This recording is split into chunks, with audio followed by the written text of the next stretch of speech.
Bismillah jadi wiwitan, alhamdulillah pujian, rahmat salam kapanutan, Muhammad Rasul pilihan, kasohabat naridoan, kulawargana kabehan. Ieu nazom singkat pisan, itung-itung peringatan. Umumna ka ikhwan, utama ka diri pisan. Jalma di zaman ayeuna, taledor kana solatna. Padahal eta dosana, kacida pisan gedena. Nabi atos nyarioskeun, dina hadis dijelaskeun. Umat Islam akhir zaman, kana solat naringgalkeun. Tinggal solat 5 waktu, poho ka Allah nu satu. Lamun jalma masih solat, aya harepan salamet. Tapi lamun geus teu solat, baladna si iblis laknat. Bakal poho kana tobat, paena moal salamet. Hirupna moal manfaat, usahana ge darurat. Bakal cilaka mautna, seuneu ka tempatna.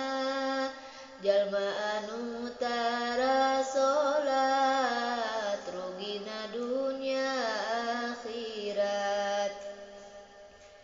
Dina hadis diterangkeun, ku Rasulna dijelaskeun.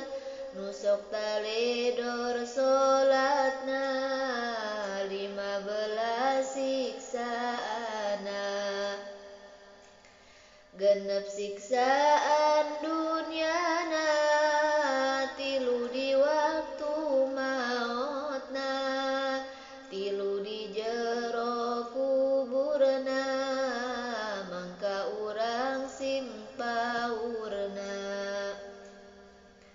3 deui nu beratna, dina poe kiamatna.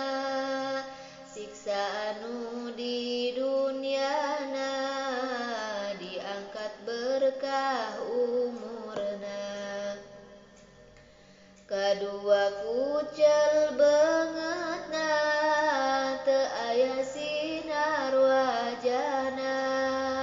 Katilu kabeh amalna, ditolak ku pangeranna. Kaopat teh duanana, teu pisan ditarimana. Kalimat teu kabagean, duana para solihin. Kagenep nu rugi pisan, mautna teh tanpa iman. Siksaan waktu mautna, kacida pisan hinana. Kacida pisan laparna, kacida pisan hausna. Sanajan salaut nginumna, moal leungit halab-habna. Siksaan jero kuburna, digencet liang lahatna. Ku balik gencetanana nepi ka potong tulangna di huru kuburanana kusena banget panasna dipanggang dina ruhakna ti berang jeung ti peutingna Allah ngirim ka kuburna oray nu banget kedena Sujaul Aqra ngaranna macokan kana badana terus teu aya eureuna dugi poe kiamatna siksaan poe kiamatna malaikat nu beungisna mawaran teh besi baja panjang 70 hasta dikalungkeun ka pundakna diasupkeun ka sungutna ditobloskeun ka duburna atuh kacida nyerina eta kitu siksaana jalma taledor solatna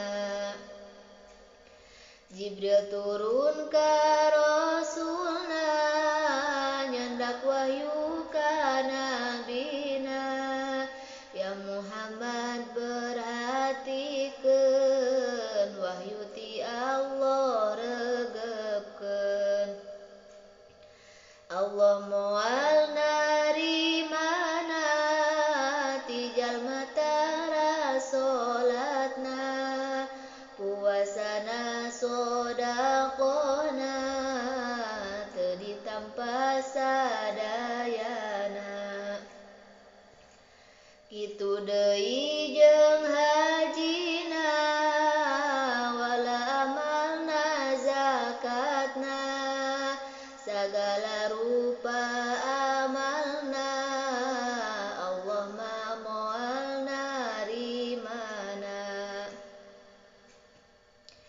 jalma nu tariku salat dilanat ku kitab opat Toret Injil ngalaknatan kitu deui Zabur Quran unggal poe jeung peutingna Allah nurunkeun lanatna rebu laknat diturunkeun kanu salat sok ninggalna malaikat ngalaknatan ti langit 7 lapisna Muhammad ulahnya ahna ka jalma tara solatna entongna di syafaatan teu asup ka umat anjeun jalma nu tinggal solatna di mana gering payahna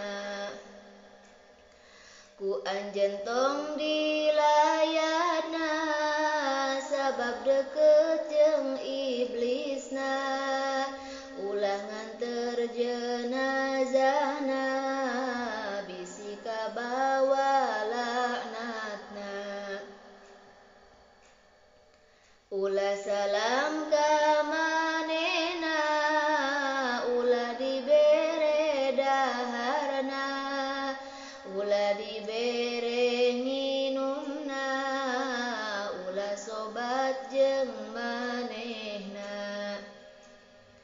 ulah kumpul jeung manehna bisi kabawa azabna jalma nu tara solatna henteu aya agamana jauh ti rahmat Allah na, jauh hampura Allah na, di akhirat digolongna kagolongan munafikna, digandakeun siksaana dua kalian nyerina, engkin poe kiamatna dibangkolkeun teh leungeunna, ditalikeun ka pundakna malaikat ngagebugna, dibuka lawang sakorna diasupkeun narakana, dina naraka barengna jeung korun haman rejeungna, jalma nu tara salatna ngilu ngalaknat sanguna, kadahara